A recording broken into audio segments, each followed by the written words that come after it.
बिस्मिल्लाहिर्रहमानिर्रहीम अस्सलाम वालेकुम। जी बच्चों, कैसे हैं आप लोग? अच्छा भाई, 1.1 हमने कर ली। आपने देखा कितनी आसान थी। ठीक है, आपने सिर्फ ये करना है, थोड़ा सा टाइम देना है। आप टाइम देंगे ना तो आपको 9 बिल्कुल भी मुश्किल नहीं लगनी। अभी भी ये जो हम एक्सरसाइज करने लगे हैं 1.2, बहुत ही आसान है, बहुत ही आसान है, हर बच्चा कर सकता है। आपने सिर्फ अगेन टाइम देना है।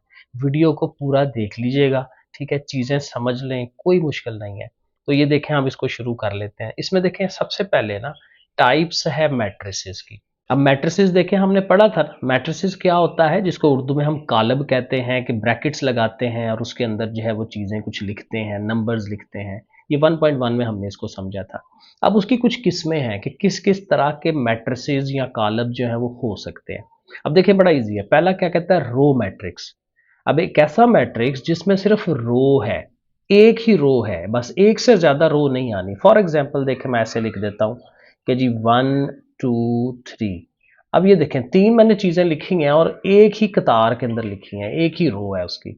ठीक है, तो इसको रो मैट्रिक्स कहेंगे। इसको आप ऐसे भी कह सकते हैं, हाली दो एलिमेंट्स हो जाएं और इवन के हाली एक सिंगल एलिमेंट भी होगा ना, तो वो भी रो मैट्रिक्स कह सकते हैं उसको। क्यों? क्योंकि देखें, उसमें एक ही रो बनती है। रो होती है ना, इस तरफ को जाती है ऐसे सीधी। ठीक है, ऊपर से नीचे को आए तो फिर कॉलम बनता है ना, तो ये रो बन रही है। तो ये सारे जो एग्जाम्पल्स हैं किसकी हैं, रो मैट्रिक्स।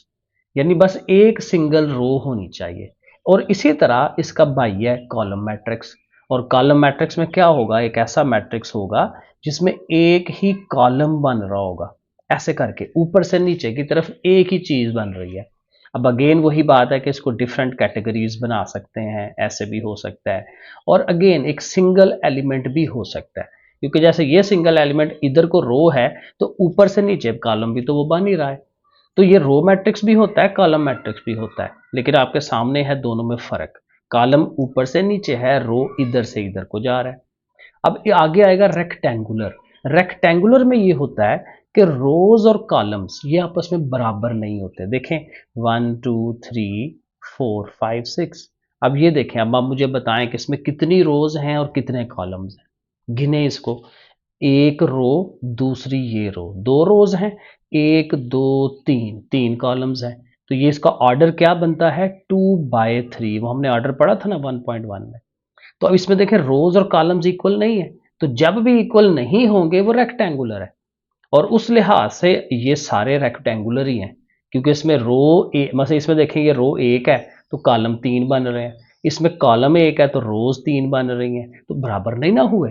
तो जहां पे भी वो बराबर नहीं होंगे वो रेक्टेंगुलर कहलाएगा, ये इसकी डेफिनेशन है। और स्केयर जाहिर है उसी के उल्ट है। स्केयर में क्या हो जाएगा, रोज और कॉलम्स इक्वल हो जाएंगे। ठीक है, तो यहाँ पे हम उस तरह का बनाएंगे। अब देखें, ये वाला जो सिंगल एलिमेंट की हम बात कर रहे थे, तो ये स्केयर भी है क्योंकि इसमें एक ही रो है, एक ही कॉलम है।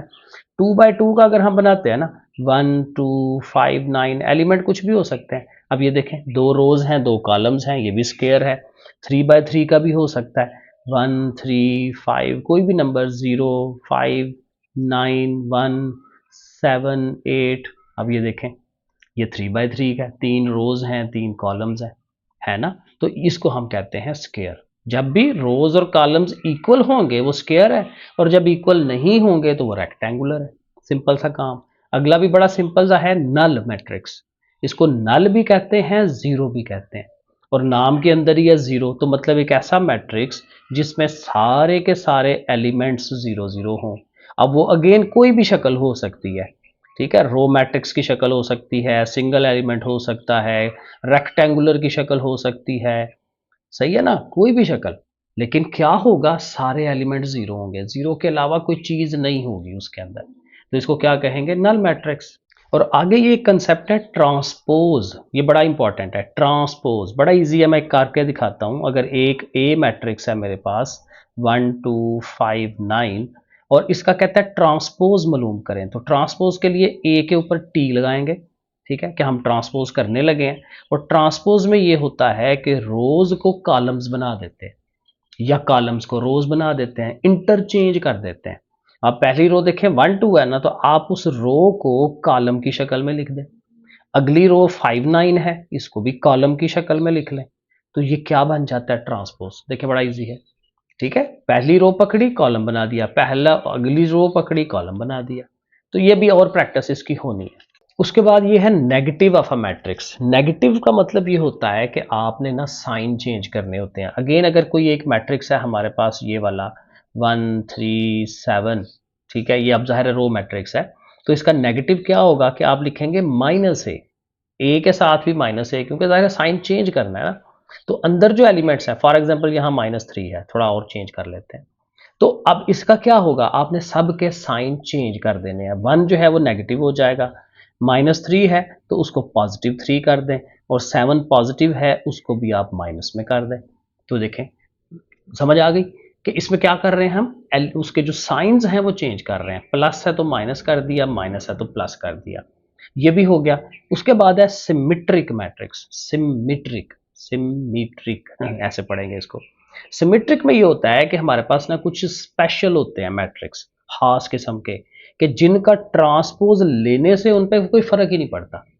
ट्रांसपोज लेने के बाद भी आंसर वही होता है जो पहले है। तो इसको हम कहते हैं सिमेट्रिक, यानी इसका फिर ये फार्मूला बन जाता है कि ए मैट्रिक्स का ट्रांसपोज लें तो वो दोबारा से ए के बराबर ही हो, तो ये सिमेट्रिक कहलाता है। ये एक मैंने एग्जांपल लिखने की कोशिश की है। अब देखें मेरे साथ साथ आप इसका ट्रांसपोज लें। ओके, अब देखें ये इसकी रो है ना 1 2, तो इसको मैंने कॉलम वाइज लिखना है। ये देखें 1 2 कॉलम वाइज। अब अगली रो ये है 2 1, तो इसको भी कॉलम वाइज लिखना है 2 1। और अब आप देखें दोनों में क्या फ़र्क है, बिल्कुल सेम है, 1 2 1 2 2 1 2 1, तो फिर वो ए के बराबर ही आ गया ना। तो ये फिर क्या कहलाएगा, ये वाला सिमेट्रिक है। सही हो गया। एक होता है स्क्यू सिमेट्रिक, सिमेट्रिक का बड़ा भाई स्क्यू सिमेट्रिक। स्क्यू में क्या होता है कि जब आप ट्रांसपोज लेते हैं तो आता तो वही मैट्रिक्स है, लेकिन माइनस के साथ, उसमें से माइनस बाहर निकालना पड़ता है। अब इसके लिए ये उसने बुक वाले ने एग्जाम्पल दी हुई थी, तो इसको करके देख लेते हैं। इसका नाम रख लेते हैं, ये ए है, 3/3 का है। अच्छा जी, इसका ट्रांसपोज लेते हैं, चले जी करते हैं। तो ये पहली रो है 0 2 3, इसको आप कॉलम की शक्ल में लिखें। अगली रो ये वाली है, इसको भी कॉलम की शक्ल में -2 0 और 1, और अब ये वाली है थर्ड वाली -3 -1 और 0। अब बना लिया ना हमने इसको ट्रांसपोज। अब देखें सेम है तो सही, लेकिन सबके साइन चेंज है, ये आपको नजर आ रहा होगा। तो हम क्या करेंगे, जबरदस्ती इनमें से माइनस बाहर निकालेंगे कॉमन। अब ये जाहिर है माइनस बाहर निकालने का क्या फ़ायदा होगा कि ये सारे जो नेगेटिव हैं वो पॉजिटिव हो जाएंगे, जो पॉजिटिव हैं वो नेगेटिव हो जाएंगे। सो ये 2 3 1 0, अब यहाँ पे भी 0 है। अब ये 1 है ना, तो ये -1 हो जाना है, ये 3 है तो -3 हो जाना है, और ये प्लस का 2 है तो -2। अब ये देखें कि ये वाली जो चीज़ है और ये वाली जो चीज़ है वो बिल्कुल सेम हो गई है। तो जब सेम हो गई है तो फिर ये किसके इक्वल, ए के इक्वल आ गया ना। और ये -7 लिख लें तो -a आ गया। तो हम कह सकते हैं कि ये ए वाला जो मैट्रिक्स है वो स्क्यू है, स्क्यू सिमेट्रिक है। और एंड पे ना ये 3 भाई हैं, ठीक है, ये तीनों भाई हैं, ये सबसे बड़ा भाई है, ये उससे छोटे वाला दरमियाना भाई है, ये सबसे छोटा भाई है। अब देखें क्या होगा, ये क्या है जी, डायगोनल। डायगोनल का मतलब ये होता है कि डायगोनल को इंग्लिश में हम कहते हैं ये जो टेढ़ी चीज आती है ना। अब जैसे फॉर एग्जांपल हम ऐसे करके बनाए ना, अगर ये करके, तो इसमें इधर से इधर को जो आते हैं ना, इसको हम डायगोनल कहते हैं, या इधर से इधर को आए ये डायगोनल होता है। तो जो ये जो मैट्रिक्स है ये भी ज़ाहिर है एक वो रेक्टेंगल या स्क्वायर की शक्ल लग रहा होता है। तो इसमें ये जो डायगोनल एलिमेंट्स है ना, ऐसे टेढ़े वाले, ये जीरो नहीं होंगे, और इनके अलावा जितने हैं वो सब के सब जीरो होंगे। तो ये एक स्पेशल किस्म का हमने मैट्रिक्स बनाया हुआ है जिसको हम क्या कहते हैं, डायगोनल। अब डायगोनल की पहचान ये है कि ये सारे नॉन जीरो होंगे लेकिन मुख्तलिफ होंगे, डिफरेंट होंगे। ठीक है, अब अगर वो डिफरेंट से एक जैसे हो जाए तो फिर ये वाला जो छोटा भाई आ जाता है, उससे छोटा स्केलर। अब देखें वो ऐसे उसकी एग्जांपल हो जाएगी 2 0 0 0 2 0 0 0 2। अब देखें मैंने सबको एक जैसा कर दिया, 2 2, कुछ भी हो सकता है, 3 3 भी हो सकता है, 4 4 भी हो सकता है, लेकिन होंगे एक जैसे। तीनों एलिमेंट्स एक ही चीज होंगे, उनको क्या कहेंगे, स्केलर। ये क्या है, स्केलर। और डायगोनल में क्या पे फर्क है कि वो होंगे तो सारे नॉन जीरो लेकिन डिफरेंट होंगे, यहाँ एक जैसे होंगे वो मुख्तलिफ होंगे। ठीक है, और उन्हीं का सबसे छोटा भाई आइडेंटिटी भी है कि वो होंगे तो एक जैसे, लेकिन एक स्पेशल केस हो जाता है 1 वाला। ऐसे ये देखें 0 1 0 0 0 1। अब देखें जब स्पेशली 1 1 होगा ना, इनको हम आइडेंटिटी कहते हैं। और एक और नाम था इसका, वो आगे लिखा हुआ है, मेरे ज़हन में नहीं आ रहा। तो आइडेंटिटी मैट्रिक्स, और ये बड़ा ही ज़रूरी है, बड़ा अहम है। ये आइडेंटिटी बार बार आता है सवालों के अंदर, तो ये आपने याद रखना है। आइडेंटिटी ऐसे भी हो सकता है, ये तो 3 बाय 3 का ना, तो 2 बाय 2 का भी हो सकता है ऐसे करके। तो इसमें भी देखें डायगनल्स 1 1 है, तो ये तीनों मिलते जुलते हैं। ये डायगोनल भी है, स्केलर भी है और आइडेंटिटी भी है, क्योंकि हैं भी एक जैसे और नॉन जीरो है। ठीक है ना, तो ये तीनों चीज़ें आपस में इंटरलिंक्ड हैं। फ़र्क आपने ये याद रखना है, डायगोनल के अंदर वो डिफरेंट हैं, स्केलर में वो एक जैसे हैं, और आइडेंटिटी में एक जैसे होते हुए वो 1 1 है। ले जी, एक्सरसाइज 1.2, और बिल्कुल आसान है। जो बातें हमने पीछे समझ ली हैं ना, उन्हीं को हमें अप्लाई करना है और बड़े इजीली हो जाना है। पहला सवाल भी कह रहा है जी, आइडेंटिफाई करें, पहचाने कि कौन सा मैट्रिक्स क्या चीज़ है। तो ये उसने लिखा हुआ था डी मैट्रिक्स जो 1001 है, तो ये पता चल रहा है कि ये यूनिट मैट्रिक्स है, वो मैंने लिख दिया साथ ही। ठीक है ना, इसमें ये बच्चों वाले काम है छोटे छोटे, कि बताएं कौन से वाला है। अब ये आपको नजर आ रहा है कि ये कौन सा होगा, रो मैट्रिक्स, ये एक ही रो है ना, एक ही कतार है। और ये जो जीरो हाली है, ये मैंने बताया था सिंगल एलिमेंट हो तो वो भी रो मैट्रिक्स कह सकते हैं। सिंगल वाले को कॉलम वाले भी कह सकते हैं, सिंगल वाले को वो स्केयर भी कह सकते हैं। बहरहाल इसी तरह कॉलम मैट्रिक्स हैं, तो वो देखें आपके सामने है, ये जो कॉलम वाले हैं उनको हमने ऐसे बना दिया। ठीक है ना, एक सिंगल कॉलम, एक ही कॉलम, और ये बेचारा भी इधर आ सकता है। और नल तो आपको मैंने समझाया है कि नल जो है वो सिर्फ जीरो जीरोज होते हैं, उसके अंदर जीरो के अलावा उसमें कोई चीज़ नहीं होती। सो ये देखें, बड़े आराम से क्वेश्चन नंबर 1 डन हो जाता है। क्वेश्चन नंबर 2 में आ जाते हैं। 2 में क्या करना है जी, यहाँ पे भी हमने आइडेंटिफाई करना है, निशानदही करनी है कौन क्या है। अब ये देखें, ये मैंने आपको बताया था कि इसमें देखें 2 रोज हैं, 3 कॉलम्स हैं, तो ये एक जैसे नहीं है, तो इसको हम क्या कहते थे, रेक्टेंगुलर। तो यहाँ इसके साथ लिख लें रेक्टेंगुलर, पूरे स्पेलिंग लिख रहे हैं, रेक्टेंगुलर मैट्रिक्स ऐसे करके। अब मैं हल्का हल्का बताता जाता हूँ, ये आप खुद भी करते जाएं। ये कौन सा है, कॉलम मैट्रिक्स है। ठीक है, इसके साथ कॉलम लिख लें। ये आपके सामने है स्क्वायर मैट्रिक्स है, क्योंकि 2 रोज हैं, 2 कॉलम्स हैं। ये भी स्क्वायर मैट्रिक्स कह सकते हैं, लेकिन आपको पता है, अभी मैंने बताया स्पेशल है ये आइडेंटिटी, क्योंकि ये दोनों जीरो जीरोज हैं और ये दोनों 1 1 है, एक जैसे हैं, डायगनल्स 1 1 है। ठीक है, ये स्क्वायर भी है क्योंकि 2 बाय 2 का है। तो बहरहाल 2 3 चीज़ें हो सकती हैं वो, तो ये आइडेंटिटी भी है। अगेन ये वाला देखें, आप बताएं क्या चीज़ है ये, स्क्वायर नहीं है, रेक्टेंगुलर है। ठीक है ना, क्योंकि कितनी रोज हैं, 1 2 3 रोज हैं और 2 कॉलम्स हैं, तो फिर ये हमारा रेक्टेंगुलर होगा। इसके बाद ये वाला सिंगल रो है, तो फिर डेफिनेटली क्या होना है, रो मैट्रिक्स।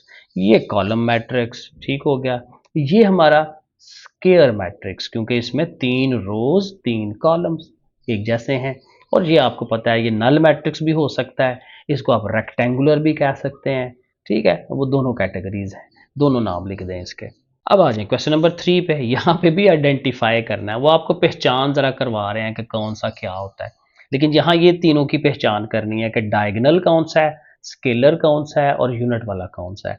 चलें जी, अब ये मुझे बताएं, अभी मैंने समझाया ना कि ये क्या चीज़ बनता है, ज़रा बूझें। हाँ, कि ये जो है इधर वाले जीरोज हैं और डायगोनल वाले एक जैसे हैं, तो एक जैसे हों तो क्या होना चाहिए, हाल ही में एस लिख देता हूँ, क्या होना चाहिए, स्केलर। आपने पूरा स्पेलिंग लिख देना है, स्केलर। यहाँ पे देखें तो डायगोनल एलिमेंट्स एक जैसे नहीं हैं, तो जब एक जैसे नहीं हो तो क्या होगा, सिर्फ डायगोनल। ठीक है, ये डायगोनल है, डायगोनल के पूरे स्पेलिंग लिख लें। ये वाला, ये स्पेशल केस आगे भी हमने पढ़ा, आइडेंटिटी या यूनिट मैट्रिक्स। हाँ देखें ना, दोनों नाम आगे, आइडेंटिटी भी कहते हैं, यूनिट मैट्रिक्स भी कहते हैं, तो ये यूनिट मैट्रिक्स हो जाएगा। और उसके बाद यहाँ आ जाएं, अब ये ज़रा समझना पड़ेगा क्या है ये देखें, ये दोनों डिफरेंट है। जीरो आ सकता है, कोई मसला नहीं है, ठीक है, लेकिन ये तो नॉन जीरो है ना, तो ये दोनों डिफरेंट है, तो डिफरेंट में फिर क्या होगा, सिर्फ डायगोनल, डायगोनल स्पेलिंग को लिखते हैं। और ये वाला देखें, 5 में से 3 निकालें तो 2 होता है, और ये भी 2 है, एक और एक 2, तो एक जैसे हुए ना, तो एक जैसे के लिए क्या था, स्केलर।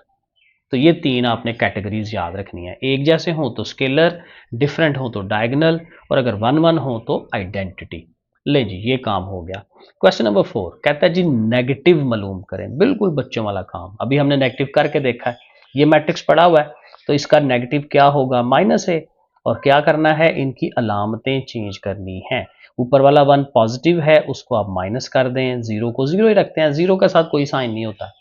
ठीक है, और ये -1 है तो इसने पॉजिटिव हो जाना है, तो ये देखें ये हमने -a मालूम कर लिया। इसी तरह बाकी सब का भी हम ये फाइंड कर लेंगे। ओके जी, ज़रा करके देखें, साथ साथ आप लोग भी करें।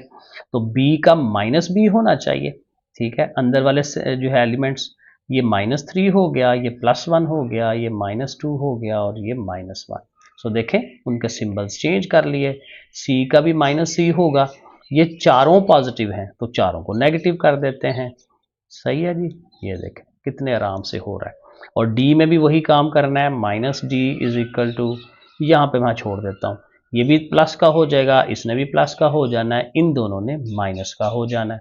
चलें ई वाला खुद कर लें, ठीक है ना, बिल्कुल सिंपल सा काम है, उनकी साइंस आपने चेंज कर लेने हैं। ओके जी, क्वेश्चन नंबर 5 में आ जाते हैं। 5 में वो कह रहे हैं ट्रांसपोज लें, तो ट्रांसपोज वाले अभी हमने करके देखे थे। लो जी, ये ए मैट्रिक्स है, इसका ट्रांसपोज लेते हैं। तो क्या करना था, क्या रूल मैंने बताया था कि रोज को कॉलम्स, कॉलम्स को रोज। अब यहाँ आपको क्या रोज लग रही है कि कॉलम लग रहा है? एक ही सिंगल कॉलम लग रहा है ना, तो आसानी ये होगी कि कॉलम को पकड़ के रो बना दे। तो ये 0 1 -2 जो है उसको रो की शक्ल में लिख लें, ये देखें ऐसे, तो ये बन गया उसका ट्रांसपोज। और ये रो की शक्ल में है, तो इसको फिर हमने क्या करना है, क्या करना है बताएं जी। ये मैं क्या कर रहा हूँ, ये मैं क्या कर रहा हूँ ओके, समझ आ गई। रो है तो हमने उसको कॉलम की शक्ल दे दी, सही है। तो कॉलम है तो रो बना दे, रो है तो कॉलम बना दे, तो ये दोनों ट्रांसपोज हो गए। इधर करते हैं, सी वाला है तो सी का ट्रांसपोज लेने लगे हैं। अब चूंकि ज़्यादा चीज़ें हैं तो रूटीन वाइज से हम चलते हैं। ये पहली रो है, इसको आप पहला कॉलम बनाएं 1 और 2। ये दूसरी रो है 2 -1, तो इसको अगला कॉलम बना दें। ये तीसरी रो है 3 0, इसको तीसरा कॉलम बना दें। सो ये देखें ट्रांसपोज मिल गया हमारा सी टी। फिर इसी तरह डी टी जो है, ये भी इजी काम है, पहली रो 2 और 3 है, ये बना दी, और आगे 0 और 5 है, वो हमने बना दिया। तो ई वाला मैं करता हूँ, एफ आप लोग खुद कर लीजिएगा। ई का ट्रांसपोज तो क्या करूँ मैं, 2 और 3, इसको मुझे क्या बनाना है, कॉलम। -4 और 5 है, उसको भी अगला कॉलम। सही है, तो एफ वाला आपने खुद कर लेना है, बिल्कुल सेम चीज़ है। लास्ट वाला क्वेश्चन, और ये इन सारों में सबसे अहम सवाल है, अगेन है बहुत छोटा सा लेकिन अहम है, पेपर में आ जाता है, ठीक है, इसको ज़रूर तैयार करें। तो कहता है जी वेरीफाई, वेरीफाई होता है साबित करें कि ये साइड इज इक्वल टू ये साइड, दोनों साइडें बराबर हैं।